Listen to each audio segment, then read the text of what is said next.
जब मेरी माँ चली गईं, मैं सिर्फ 8 साल का था। एक पल में सब कुछ बदल गया।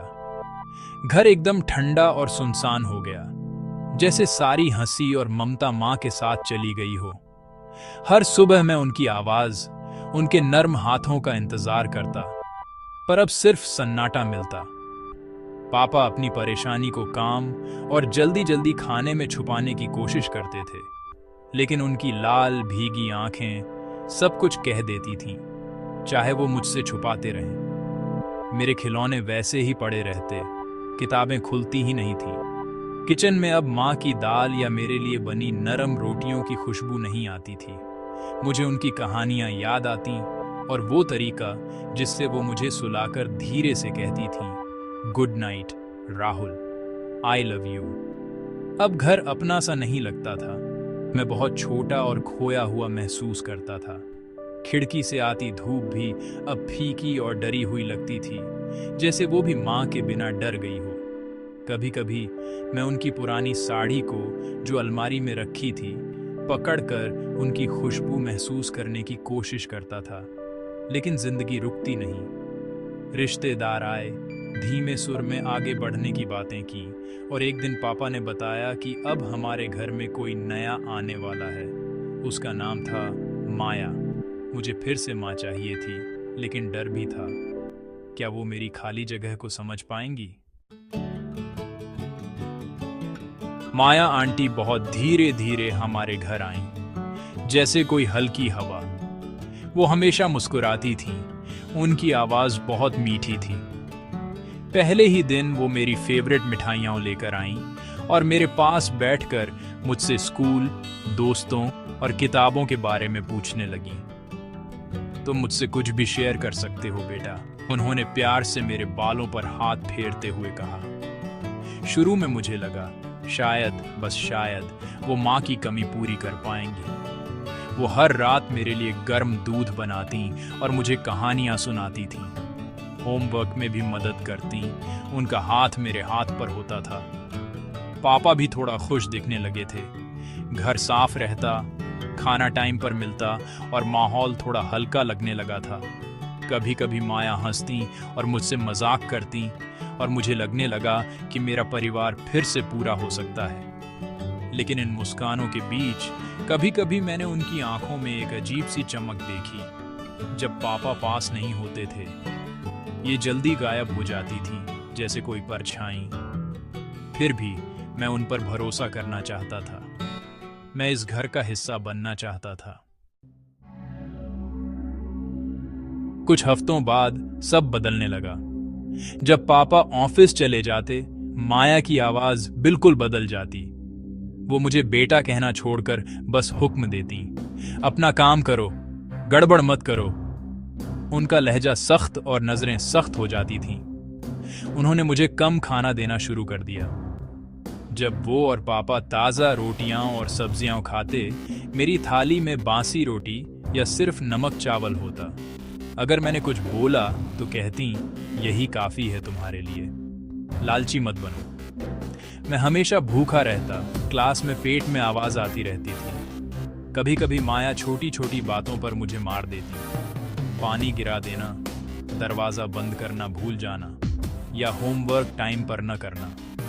वो मेरे कान खींचती और मुझे ठंड में बाहर खड़ा कर देती, चाहे मैं कांपता रहूं और अंदर आने की भीख मांगता रहूं। तुम्हें तमीज़ सिखानी पड़ेगी, वो कहती और दरवाज़ा बंद कर देती। कई बार माया मुझे उन बातों के लिए भी सज़ा देती जो मैंने की ही नहीं। अगर कप टूट जाए या दूध गिर जाए तो भी मुझे ही डांटती।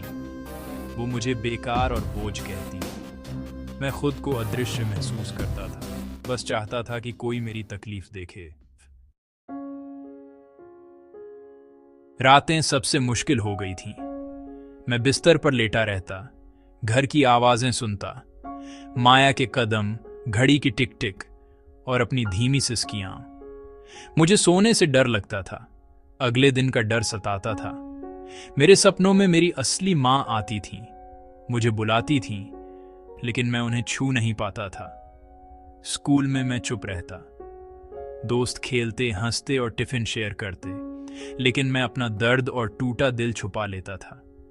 सोचता था, क्या कोई मेरी आंखों का दर्द देख सकता है, या वो तरीका जिससे मैं डर के मारे नाम सुनते ही चौंक जाता हूं। मैं उम्मीद करता रहा कि पापा कुछ नोटिस करेंगे, देखेंगे कि मैं कितना दुबला हो गया हूं या अब हंसता भी नहीं हूं। लेकिन वो हमेशा बिजी रहते, थके हुए और माया पर भरोसा करते थे।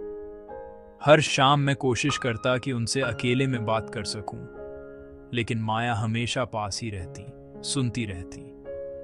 धीरे धीरे मैंने उम्मीद करना ही छोड़ दिया। मैं खुद को एक चुप्पी के पिंजरे में फंसा महसूस करता था। बाहर की दुनिया आगे बढ़ रही थी, लेकिन अंदर मैं खो गया था, प्यार और ममता की धुंधली यादों के साथ। एक शाम मैंने पूरी हिम्मत जुटाई और पापा से बात करने की कोशिश की। पापा, क्या मैं आज आपके साथ सो सकता हूं? मैंने पूछा। मेरी आवाज कांप रही थी। वो थोड़े हैरान हुए। क्यों बेटा, अब तो तुम बड़े हो गए हो, तुम्हारा अपना बेड है। माया उनके पीछे खड़ी थी, उसकी आंखों में चेतावनी थी। मैंने एक बार फिर कोशिश की, उन्हें अपनी चोट लगी बांह दिखाई। मैं गिर गया था, मैंने झूठ बोला। उम्मीद थी वो और पूछेंगे, लेकिन उन्होंने बस मेरा सिर हल्के से थपथपाया और बोले, ध्यान रखना।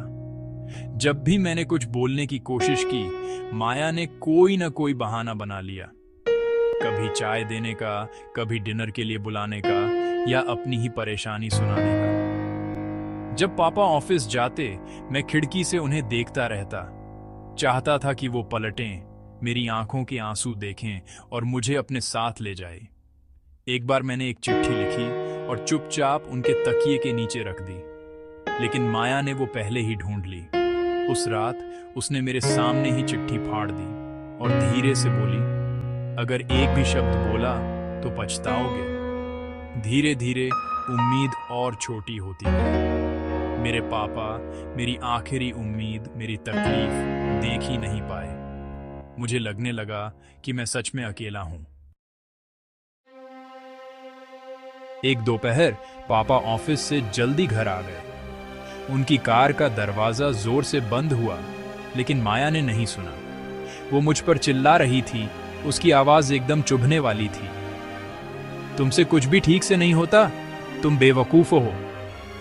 उसने मेरा कान पकड़ा और मुझे जोर से थप्पड़ मारा। मेरी आंखों से आंसू बहने लगे। तभी दरवाजा खुला। पापा खड़े थे, उनकी आंखें हैरानी से खुली थीं। माया, ये क्या कर रही हो? उन्होंने जोर से कहा। माया वहीं रुक गई, उसका हाथ अब भी ऊपर था। मैंने पापा की तरफ देखा। मेरा चेहरा आंसुओं से भीगा हुआ था। पहली बार लगा कि किसी ने मुझे देखा है। माया, क्या ऐसे मेरी बेटे के साथ पेश आती हो?